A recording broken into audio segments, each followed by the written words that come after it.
Yo, what's good everyone? Xilonen's releasing soon and giving us support capabilities. A lot of units are getting buffed. Stick around for the whole video because there are some unexpected surprises. Let's get the most obvious one out of the way first. Neuvillette is receiving a buff that he did not need whatsoever. As of right now, people consider his best team to be one with Furina, Kazuha and Zhongli. Zhongli shreds the opponent's resistance by 20% while Xilonen shreds it by 36%. Xilonen also gives the full 40% elemental damage from the Cinder City 4-piece. If Zhongli were to hold it, he'd only give 12%. Zhongli does have the benefit of providing resistance to interruption with his shield, which is comfier for Neuvillette. Xilonen can heal though, which offers more fanfare stacks for Furina. 5.1 looks like it'll be the patch we finally wipe Neuvillette's primordial tears away. Navi is another obvious benefactor. A lot of people, myself included, like her with Xiangling and Bennett. Zhongli is an easy filler unit with him shredding resistance and providing geo-resonance. Xilonen does that and more though. As mentioned earlier, she shreds by 36% to Zhongli's 20%,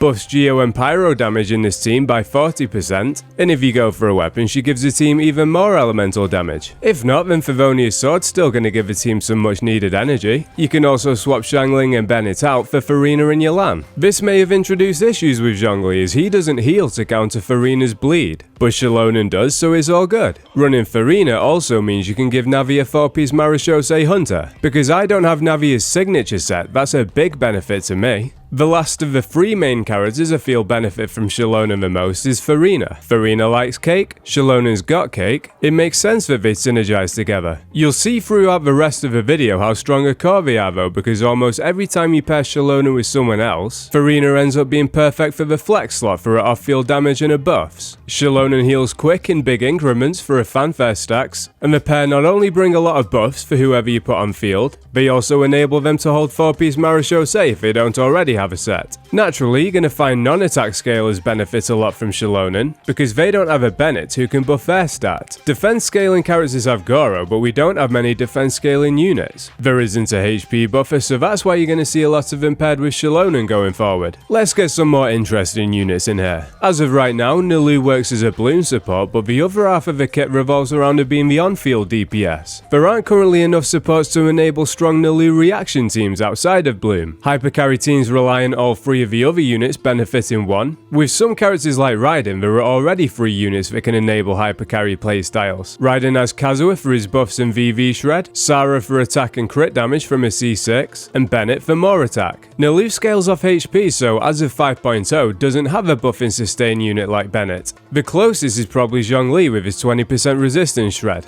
Xilonen changes that with a 36% shred, 40% hydro damage from a Cinder City 4-piece, and some extra hydro damage if you choose to go for a weapon. If you end up getting Chiori's weapon, you can throw that on Nilou for 88 crit damage and 48% skill damage. Furina gives HP from the hydro resonance, extra damage from a fanfare passive, and Kazuha does his Kazuha stuff. It's a heavy investment team, but it's nice to have a Nilou team that's strong outside of the usual Bloom teams. In 5.1, we're all getting a free copy of Candace, my favourite character design in the game. What she's been missing is a true filler for the flex slot. I've been using Yelan and she's an okay flex. She gives a damage buff from a passive and even gives the team some energy. I'm kinda hoping we can get an off-field pyro unit that can apply pyro quick enough for Candace and Furina to both vape. Until then, Xilonen's an upgrade on Yelan because she can give energy from Fav, as well as elemental shred and hydro damage which both Furina and Candace benefit from. It's also a little comfier. You don't need the comfort because Xianyun's healing is fine, but just in case you get overwhelmed in the abyss, especially with Furina's bleed,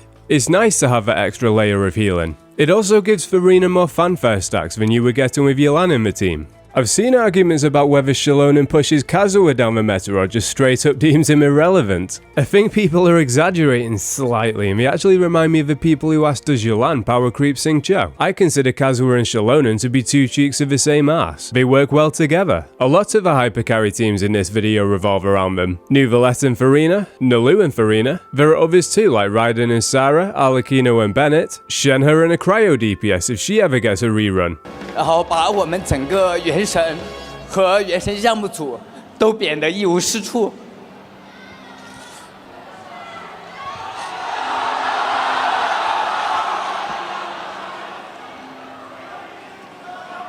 还有很多人说，觉得我们项目组非常傲慢，听不进大家的声音。但就像鸡哥讲的，其实我们跟大家一样。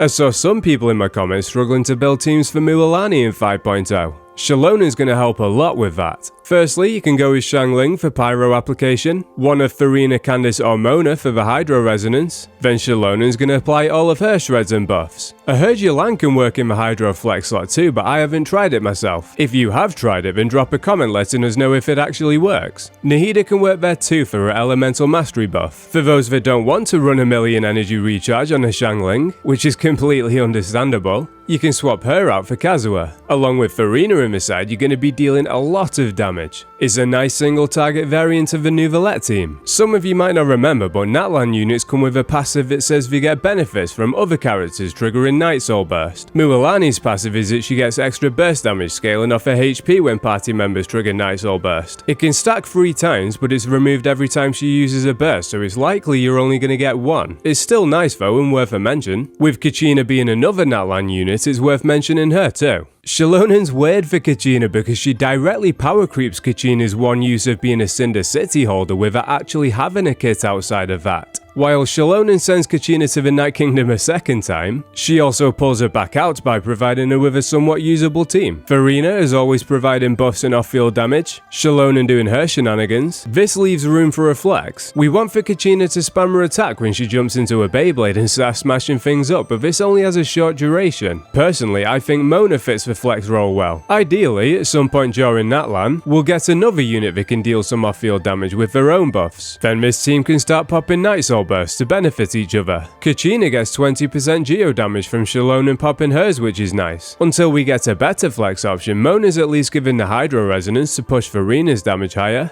Noelle started to get more love when Farina dropped, but I think people are still a bit hesitant to build her. Xilonen could well change that. In terms of sustainability, even with Farina in this team, I find Noelle to be enough healing, but having Xilonen in there means you can keep healing even after Noelle's shield packs its shit in. With Xilonen needing for there to be 2 Pyro, Hydro, Electro or Cryo units in the team, for the flex slots, I recommend Xilonen. She has off-field damage, Hydro Resonance for Farina, but she also buffs Noelle's damage and it'll be nice to have another team for Noelle. Noelle has this thing with a burst too where you can switch in and out of her without losing the Geo infusion. Using Xilonen in the flex slot to funnel particles is useful because Noelle's energy hungry. It's a little weird, but with Noelle having a somewhat boring personality, I like to imagine that she's just a human head on a robot's body. Her armor kinda looks that way with a metal embellishment, so as the only Noelle headcanon I've seen, I'm declaring it the best one. Hu Tao gets an indirect buff every now and then, and with Xilonen she's getting another. Farina, Xilonen and Xilonen make up the other slots in the team, and is free of a lot of issues and restrictions you get with Hu Tao's teammates in other teams. Bennett is nice but restricted to a circle, Xianyon too but you have to plunge, Kazuha can be frustrating for multi-wave content, Xilonen doesn't suffer from any of these. It'll be Hydro that gets the Cinder City buff rather than Pyro, but seeing as though Xilonen and Farina contribute a lot of damage, I don't think that's too much of an issue. Overall, Xilonen's looking extremely flexible in terms of the units she can be paired with. Given the fact she's not tied to a specific stats like attack or HP, she's going to be useful for a lot of future units that need some sustainability. If you liked this video, I dropped a more in-depth Xilonen guide yesterday with builds and teams. I'll be dropping an up-to-date Candace guide too, so you can make use of the free Candace we get in 5.1. Subscribe to the channel if you're interested in those, and take it easy.